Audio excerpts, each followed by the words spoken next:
Did you know the food you throw away costs you more than $1,300 a year? And that food waste takes up more landfill than anything else? Maybe your leftovers sit forgotten in the fridge, seem unappealing the next day, or you don't want a rerun. I'm here to help. I'm Diane Watson, the leftover chef, and I'll show you how to quickly transform your leftovers into new and delicious dishes. Let's get cooking. Hi everybody, welcome to Leftover Chef. I'm Diane Watson. Thank you so much for being here. Well, last night I went to a fish fry. I live in the Midwest where fish fries are super common during Lent. Most of the churches around here throw these great parties, and the food is really good, but it's also very plentiful. So today I'm going to take the leftover fish I had at my fish fry. It's a breaded and fried cod, and I'm going to turn it into fish tacos. But before we do that, they also served baked potatoes with the fish. And I brought half of it home, as you can see. So I'm gonna do a bonus side dish and make a quick fried side potato. It'll be kind of like breakfast potatoes meets French fries.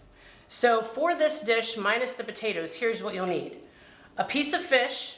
If you don't have leftover fish, you can also use any kind of frozen fish patties that you would see in your freezer section.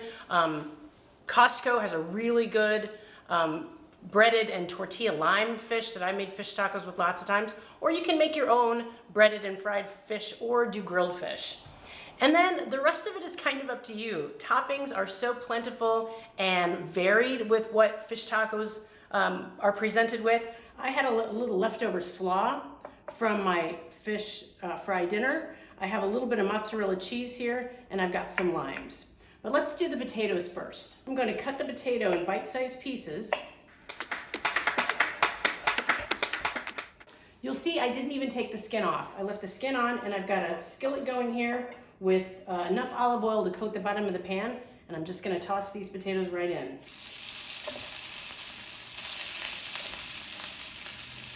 Now, I like to season them with salt and pepper and garlic. I've got a great seasoning that I bought at Costco that is called The Blend. It's by Kinder's, and it's salt, pepper, and garlic, so I'm just going to get those seasoned up. And I like a little color on these potatoes, so I'm going to add some paprika.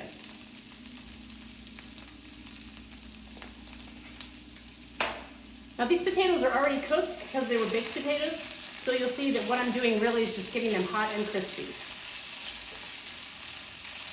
Now while those cook, I'm going to cut my fish, and I'm going to cut it in bite-sized pieces, and then I'm going to put it right in the air fryer. And basically, again, what that's going to do is get that fish reheated and kind of re-crisp the skin and the battered outside that they have on this. It was really good last night.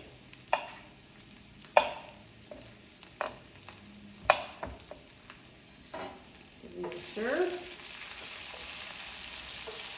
And I'm going to take this to the air fryer. I'll be right back.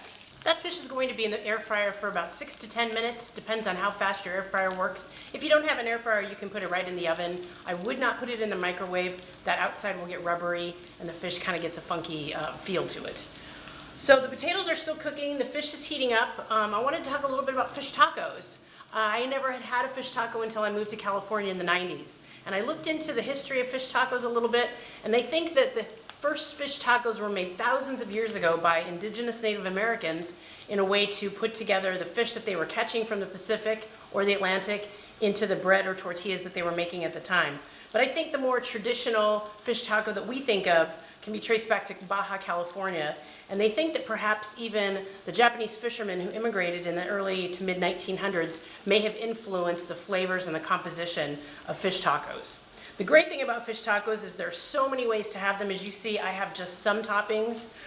You can have it fried, you can have it baked or grilled. There's really no wrong way to do it. And you even can use any kind of tortilla you want, corn or flour. I picked some flour tortillas because it's what I had here, and they were starting to get a little bit dry, so I threw them in the microwave wrapped up in a towel for about 40 seconds, and they're soft and warm, and they're going to be delicious. Now I have this coleslaw here, and I want to do a little bit of a twist on it. So I've got some cilantro. It's just dried cilantro. I didn't have any fresh cilantro handy. I always keep dried around. And that'll just give it a little bit more of a flavor of Mexican and South America that'll pair really nicely with that fish. Our potatoes look ready, so I've got a little plate for draining.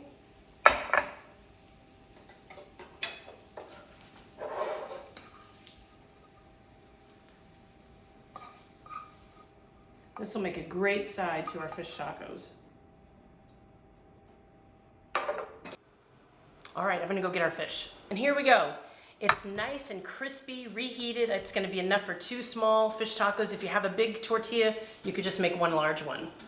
One thing I wanted to tell you is that I found a story on the news that Taco Bell has started a recycling program for its sauce packets. I couldn't believe this. 8 billion sauce packets are thrown away every year. 8 billion. And if every person on the planet recycled 1, that means there would still be 420 million sauce packets going to the landfill. So they started a recycling program. You can go to their website, download a free shipping label, and you mail those sauce packets to a recycling center, and they get cleaned, melted down, and molded into plastic. What a great way to combine food sustainability and respecting the planet. So now let's get our tacos assembled. Again, the great thing about tacos is you can have anything you want in them. I just used what I had around. So we've got our fish. I'm gonna put a little bit of cheese on there. Any kind of cheese you like. I think feta would be great. Mexican queso would be great. This is mozzarella. Cheddar would be really nice. Now we've got our cilantro, leftover coleslaw from my fish fry. And you could use Mexican crema. People make a salsa. You could certainly put avocado or red onion, just about anything that is in your fridge that sounds good to you. And now I'm going to finish them with limes. The lime zest is just a fantastic way to bring out the sharpness of the citrus against the creaminess of the coleslaw and the fish. So here we go. Fish tacos made from leftover fish fry. Like always, I gotta give it a try. Oh, that is so delicious. So hopefully if you have fish fries or you don't, you've got some leftover fish, any kind. If you make it, you get it at a fast food restaurant or you get it out of your freezer. Thanks so much for joining me on Leftover Chef, where we help you save money and save the planet by using our food.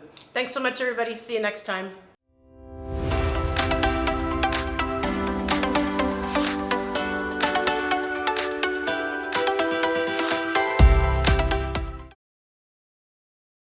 So today I'm going to take the leftover fish I brought home. It's bride. Start over. Bride.